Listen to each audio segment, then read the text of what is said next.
Ini adalah minggu pertamanya Lili sekolah. Minggu pertama tuh memang masih adaptasi sama lingkungannya, sama teman-temannya. Seringnya kalau lagi aktivitas Lili tuh nangis di dalam. Awal-awal di sana juga Lili cuman mau sama satu orang aja, kakaknya namanya Kak Feby. Kalau dipegang sama yang lain dia nangis. Jadi dalam sehari itu aku bisa 3 kali ngeliat Lili dari CCTV. Ini Lili masih nangis, ini masih digendong sama ontinya. Cuma memang kalau di daycare itu tidak dibiasakan untuk anak itu bergantung sama satu orang onti atau kakak gitu kan. Jadi karena takut nanti kalau kakaknya lagi tiba-tiba nggak masuk atau berhalangan hadir, jadi anak itu nggak kecarian. Nah ini dia Kak Feby. Ini adalah kakak favoritnya Lili. Lili kalau udah sama Kak Feby ini lumayan anteng, dia nggak akan nangis lagi gitu. Tapi kalau Kak Feby-nya udah pegang lain, udah pasti nanti Lili nangis lagi biasanya, nggak mau dia sama yang lain. Lili tuh juga lumayan lama untuk adaptasi, sekitar 1 minggu sampai 2 minggu ya kayaknya. Cuman kalau udah waktunya pulang dia happy, lari-lari nyari apinya. Jadi kalau pulang itu kita kadang nggak bareng, aku kadang naik shuttle, apinya naik mobil jemputan. Jadi kita ketemu di parkiran.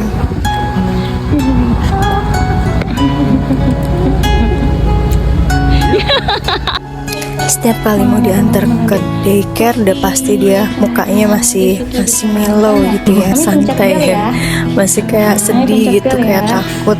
Tapi hal kayak gini wajar kok. Hampir semua anak yang ada di daycare ini juga kayak sekitar 1-2 minggu pertama, mungkin maksimal 1 bulan itu pasti masa-masa yang adaptasi. Awalnya akan nangis-nangis, jadi udah terbiasa ngadepin anak kayak gini gitu. Ini pulangnya ternyata hujan besar. Nah Lili dipakein jas hujan dulu. Ini jas hujannya kakak, Lili belum punya jas hujan. Jasnya kegedean, udah gitu masih ada yang bolong. Jadi kayak sampai rumah juga masih tetap kebasahan. Jadi di sini aku mau cerita dulu. Alhamdulillah di kantorku itu ada fasilitas daycare yang diperuntukkan karyawan wanita yang diperbolehkan untuk bawa anaknya ke sini gitu. Dan alhamdulillah fasilitasnya ini gratis semua, tidak dipungut biaya apapun. Anaknya dapat makan 3 kali, snack 2 kali, makan beratnya 2 kali. Terus tidur siangnya rutin. Terus udah gitu dapat pelajaran-pelajaran Montessori juga di sana. Kayak nyanyi, nari, menggambar, mewarnai atau terus selain itu anak juga diajarin untuk jadi mandiri, untuk bisa beradaptasi di lingkungan barunya, main sama teman-temannya kayak gitu.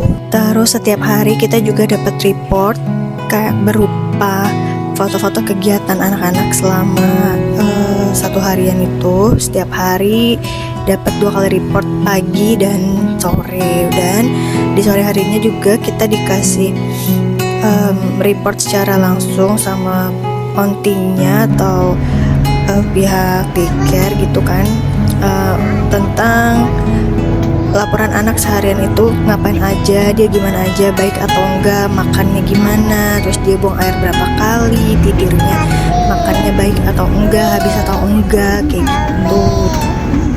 Alasan kenapa baru sekarang juga kita bawa Lili ke daycare karena Lili udah 2 tahun. Kita rasa Lili udah cukup kuat gitu untuk perjalanan setiap hari, yang mana sekali perjalanan itu kurang lebih 1 jam kalau macet, bahkan bisa lebih atau bisa kurang. Dan berarti kalau total perjalanan pulang pergi sekitar 2 jam maksimal gitu kan. Kena angin, kehujanan, kepanasan, bukan sesuatu yang mudah juga ya buat anak-anak ya. Di jalan dia pasti tidur, badannya pada pegel kayak gitu kan.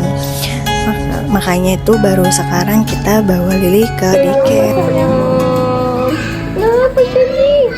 Tapi alhamdulillah karena support onti di daycare, terus kita juga selalu afirmasiin Lili, jadi Lili lebih cepat untuk adaptasinya. Jadi dia udah nggak nangis lagi kalau daycare, dia udah happy kalau udah dibilang mau sekolah, juga karena udah kenal sama teman-temannya. In this situation, terima kasih ada cantik atas kerjasamanya, ada anak baik. anak pintar, anak kuat. Udah diajak selama 6 bulan lebih dan mau hampir 1 tahun ke daycare. Adik sekarang udah jadi anak yang berani, bahkan udah jadi anak percaya diri gitu kan. Anak 2 tahun udah bisa jadi juara 2 lomba nyanyi di Agustusan. Nextnya aku mau share kegiatan Lily selama di daycare. See you in the next video guys, bye bye.